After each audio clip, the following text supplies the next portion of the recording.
Hi ನಮಸ್ಕಾರ ಎಲ್ಲರಿಗೂ. ಇವತ್ತಿನ ವಿಡಿಯೋದಲ್ಲಿ ನಾವು ಬೆಂಡೆಕಾಯಿ ಹುಳಿ ಸಾಂಬಾರು ಹೇಗೆ ಮಾಡೋದು ಅಂತ ನೋಡೋಣ.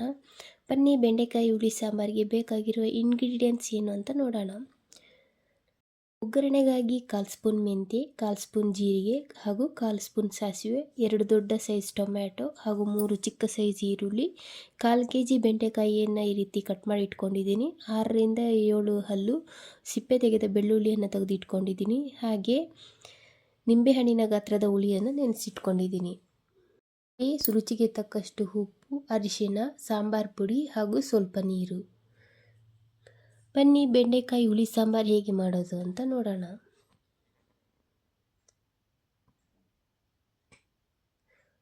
ಒಂದು ಬಾಣಲಿಗೆ ನಾವು ಹಚ್ಚಿಟ್ಕೊಂಡಿರ್ತಕ್ಕಂಥ ಬೆಂಡೆಕಾಯನ್ನು ಹಾಕಿ 1 ಸ್ಪೂನ್ ಎಣ್ಣೆ ಸೇರಿಸಿ ಬೆಂಡೆಕಾಯಿಯಲ್ಲಿ ಇರುವಂಥ ಲೋಳೆ ಎಲ್ಲ ಹೋಗುವ ಹಾಗೆ ಬಾಡಿಸ್ಕೊಳ್ಳೋಣ. ಒಂದು 5 ರಿಂದ 10 ನಿಮಿಷ ಬಾಡಿಸಿದ ತಕ್ಷಣ ಬೆಂಡೆಕಾಯಿಯಲ್ಲಿರುವಂಥ ಲೋಳೆ ಎಲ್ಲ ಬಿಟ್ಟುಬಿಡುತ್ತೆ. ಈಗ ನೀವು ನೋಡ್ತಾ ಇದ್ದೀರಲ್ಲ ವಿಡಿಯೋದಲ್ಲಿ, ಬೆಂಡೆಕಾಯಿ ಬಾಡಿಸಿದ ತಕ್ಷಣ ಲೋಳೆ ಅಂಶ ಎಲ್ಲ ಹೇಗೆ ಬಿಟ್ಟಿದೆ ಅಂತ. ಈಗ ನಾವು ಬಾಡಿಸಿದ ಬೆಂಡೆಕಾಯಿಯನ್ನು ಒಂದು ಬೌಲ್ಗೆ ಟ್ರಾನ್ಸ್ಫರ್ ಮಾಡ್ಕೊಳ್ಳೋಣ. ಅದೇ ಕಡಾಯಿಗೆ 2 ಸ್ಪೂನ್ ಎಣ್ಣೆ ಸೇರಿಸಿ ನಾವು ತೆಗೆದಿಟ್ಕೊಂಡಿರ್ತಕ್ಕಂಥ ಸಾಸಿವೆ, ಮೆಂತ್ಯಕಾಳು, ಜೀರಿಗೆಯನ್ನು ಸೇರಿಸ್ಕೊಳ್ಳೋಣ. ಹಾಗೆ ಕರಿಬೇವಿನ ಸೊಪ್ಪು, ಈ ಬೆಳ್ಳುಳ್ಳಿಯನ್ನು ಸೇರಿಸ್ಕೊಳ್ಳೋಣ. ಹಾಗೆ ನಾವು ಹಚ್ಚಿಟ್ಕೊಂಡಿರ್ತಕ್ಕಂಥ ಈರುಳ್ಳಿಯನ್ನು ಸೇರಿಸ್ಕೊಳ್ಳೋಣ. ಈರುಳ್ಳಿಯ ಬಣ್ಣ ಬದಲಾಗುವವರೆಗೂ ಎಣ್ಣೆಯಲ್ಲಿ ಬಾಡಿಸಿ. ಹಾಗೆ ನಾವು ಹಚ್ಚಿಟ್ಕೊಂಡಿರ್ತಕ್ಕಂಥ ಟೊಮೆಟೊವನ್ನು ಸೇರಿಸೋಣ. ಹಾಗೆ ರುಚಿಗೆ ತಕ್ಕಷ್ಟು ಸ್ವಲ್ಪ ಉಪ್ಪನ್ನು ಸೇರಿಸ್ಕೊಳ್ಳೋಣ.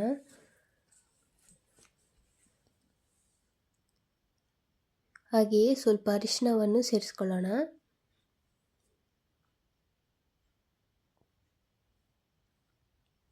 ಟೊಮೆಟೊವನ್ನು ಚೆನ್ನಾಗಿ ಬಾಡಿಸಿ ನಾವೀಗಾಗಲೇ ಬಾಡಿಸಿಟ್ಕೊಂಡಿರ್ತಕ್ಕಂಥ ಬೆಂಡೆಕಾಯಿಯನ್ನು ಸೇರಿಸ್ಕೊಳ್ಳೋಣ.